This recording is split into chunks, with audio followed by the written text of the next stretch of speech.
What do you think? What up, chat? I think Marta's father is gonna return because it's just plot. It just makes sense. The main character doesn't die in Superman. No, Superman lives because he's a good guy. What do you think? I disagree because, well, like, you know, it's a Kate DiCamillo book. Right. So, in other words, a Kate DiCamillo book, meaning that, it's not all sunshine and roses. It's not all always happy endings. Yeah, I just feel it. I just don't think that's going to happen. What do you think? I think that Marta's father is going to be returning because there are a bunch of clues that are leading up to Marta's father, and Marta is either going to follow them or eventually he's going to come back.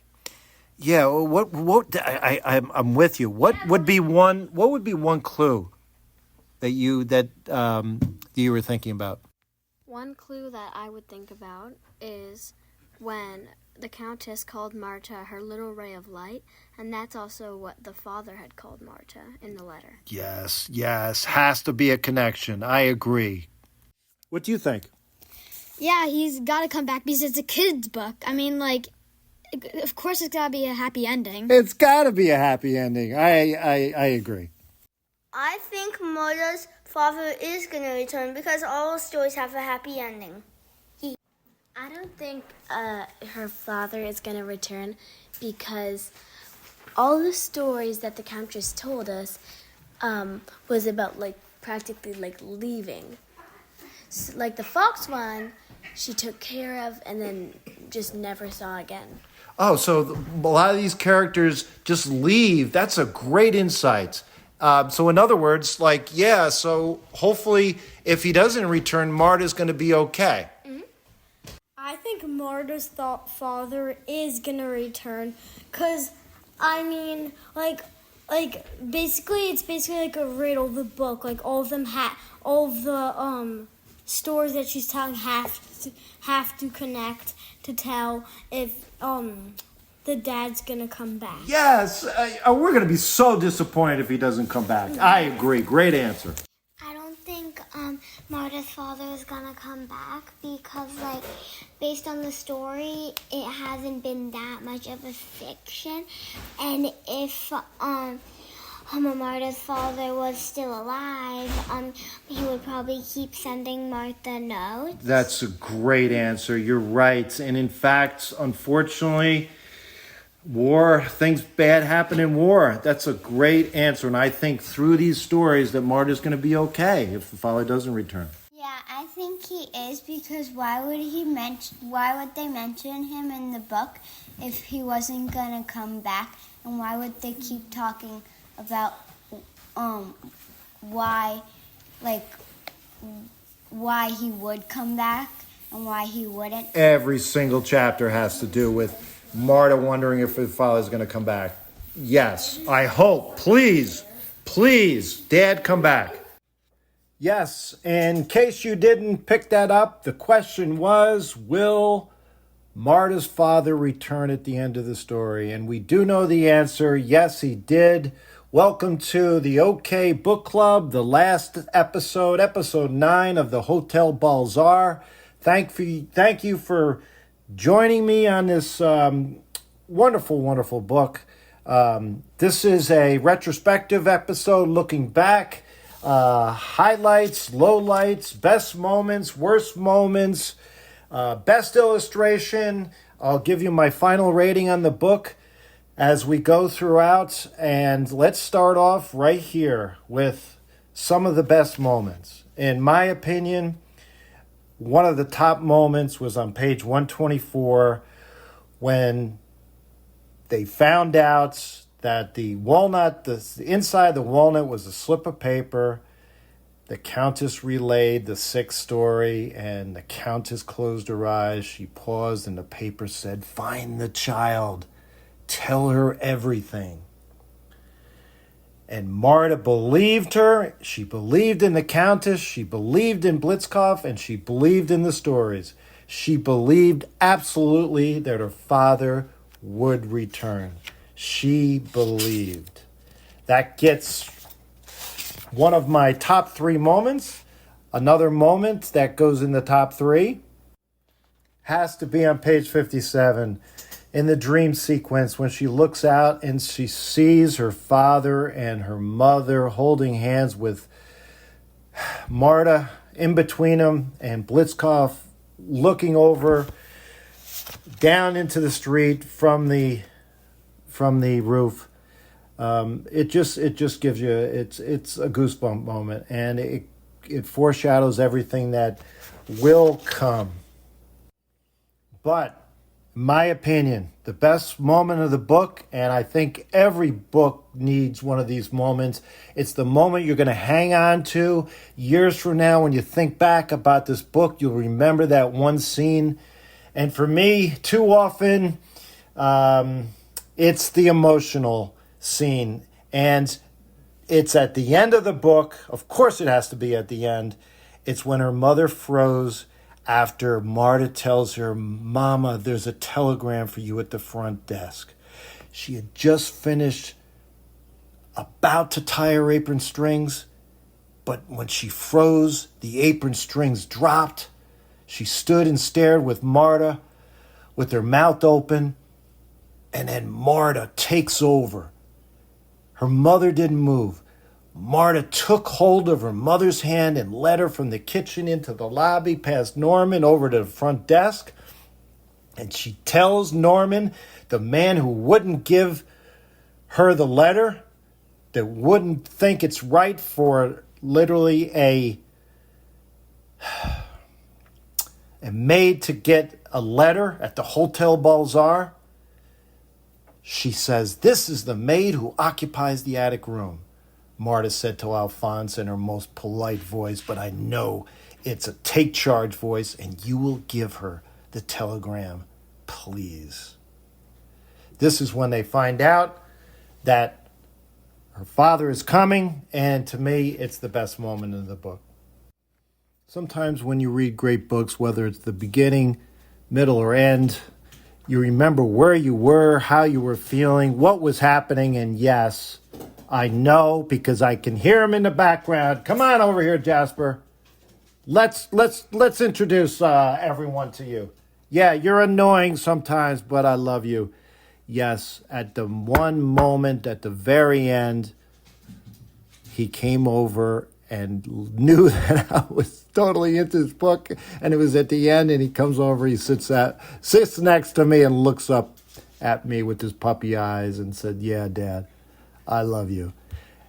This book was fantastic. Let's get on to some other highlights of the book. Who is the most valuable character? Who stole the book? Which was appointment reading whenever this character was discussed? As much as it has to be Marta, you got to give it to the Countess. She was mysterious. She had all the stories. She was driving the narrative. You kept wondering who she was. Absolutely no contest. The Countess wins the most valuable character. Most forgettable character? Who wins that award? Of course, it has to be Alphonse. I mean, I really wanted to know more about him. It would have been interesting to get him involved in terms of some type of advancing the theme of the story, getting to know Marta. He can't be that much of a straight edge, but apparently he is. So he wins the most unremarkable character, worst character, whatever you want to call him. This award will be known going forward as the Hotel Balzaar story within a story. What was the best story of the 7 stories? No doubt it's the 7th. And it's just a great way to end it. That 7th story is the life she's leading now, the happy ending. No doubt. If you had to pick another story, because they were all, the other 6 were all stories, and you spent a lot of time invested in listening to them all. I mean, clearly, if you want to say the most memorable to me, it was when the young couple were able to raise a boy, and then the boy left OMG. And when the wife ended up reminding the husband that they said if they just had him for one night, would it be enough? And on page 88, he howled a terrible howl. But it was not enough. It was not enough at all. No doubts. What story wins the most outrageous story? Interesting story. And certainly the one story that a lot of my all-stars think is the most memorable line, and that was the first story that was right out of the Beauty and the Beast, when the old man, the old general, he was turned into Blitzkopf. Thank goodness he was turned into Blitzkopf, because he was certainly a great character. But he said, I shouldn't laugh because it's just so horrible, but he said, I weep because you are so hideous to behold. This is what was how and why he was turned into a parrot, because the old lady that ended up coming to see him turned out to be a witch. Best illustrations by Julia Sarda. I'll pick three again. Third is got to be the looking out over the roof and seeing her parents in the dream sequence. That's on page 57. The illustration that wins the wackiest illustration in the book, but it's just laugh out loud funny. It's towards the end on page 121 when you see the audience in the circus at the very end of the story, and look who's there clapping her hands and smiling is the Countess. But without a doubt, the best illustration in the book, in my opinion, is page 138. Marta is embracing her mother. You can see Marta's back, and you can see her mother with a tear rolling down her cheek. What's the award for the most boring moment of the book? The worst moment of the book? Every book has a part where it's boring. Because this is a short book, and you always were looking forward to the next story, I will pick the sixth story when it just didn't seem to have any purpose. And it's like, yeah, you're just going to now tell me about Annabelle going backwards when she was a girl with the fox? I mean, come on. It not only won the worst moment for me, the most boring moment, it also wins an award that will have categories going forward in the future. The why did you include this moment in the book? I guess you have to have some kind of story. I guess Kate DiCamillo's running out of stories. And speaking of Kate DiCamillo, here's another category. Where was the author trying to mess with us in this story? And that was certainly in one of the first few illustrations on page 18, where we had one of the luggages said spell horse on it. And that leads us into the next category. What I got right, what I got wrong. Certainly what I got wrong was there was no connection. Why Kate DiCamillo just kind of threw that in there like as if it's a cameo. Spell horse, a spell horse piece of luggage. But I certainly got wrong that there was really nothing to do with the first book. The Hotel Balzaar could stand on its own as a book. It seems as though, and also what I got wrong, I pronounced the tales wrong. I was pronouncing it Norendi. Apparently it's Norendi tales, as I heard in an interview with Kate DiCamillo. But apparently they have some type of connections because of the setting, because the time period maybe in the land that long ago where they lived, but no connections whatsoever. There will be another book out, a third book, that will be interesting to see if maybe there's connection. But the time I spent on that, I definitely got that wrong. What did I get right, and what did a lot of my all-star students get right, is that clearly she returned, and there seemed to be a message for each of the stories, but ultimately at the end, this idea about Marta taking with these lessons learned about life, maybe they had some kind of help to her, persevering and moving on, but they really didn't seem to have a purpose. So I got that wrong.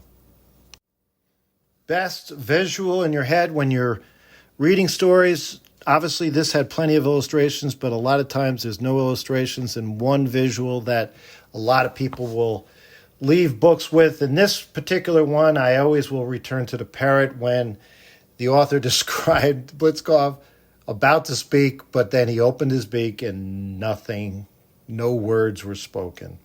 So often he wanted to speak, and then, of course, what was the only 2 words he said at the end of the book was Hotel Balzaar.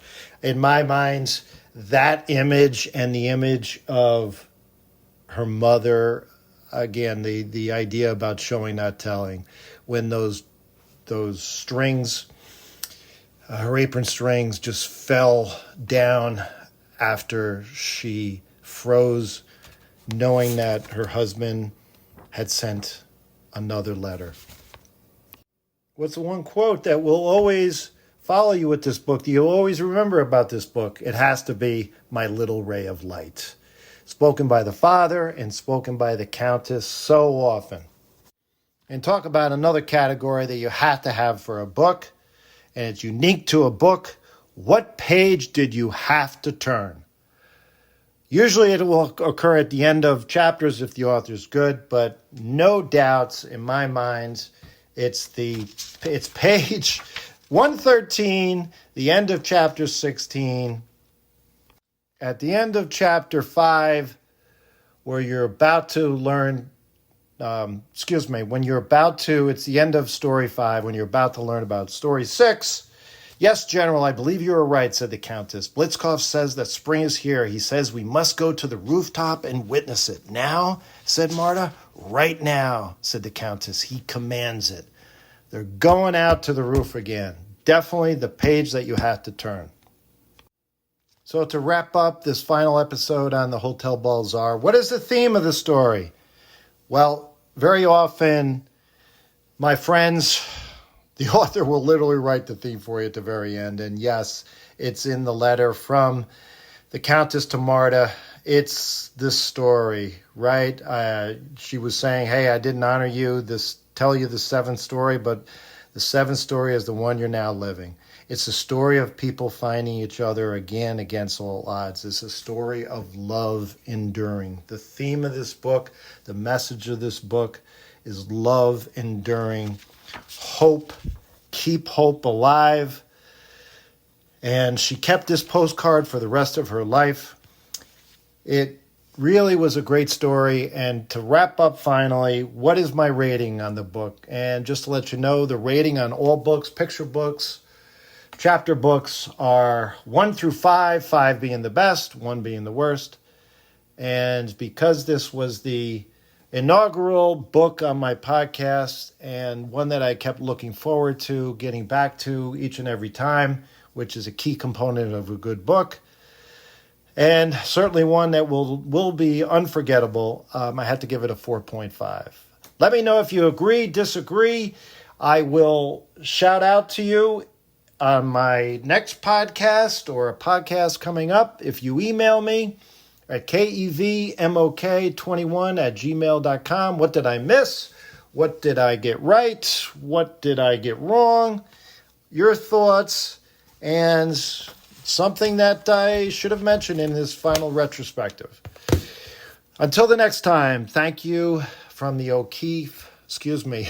the OK Book Club podcast. Happy reading.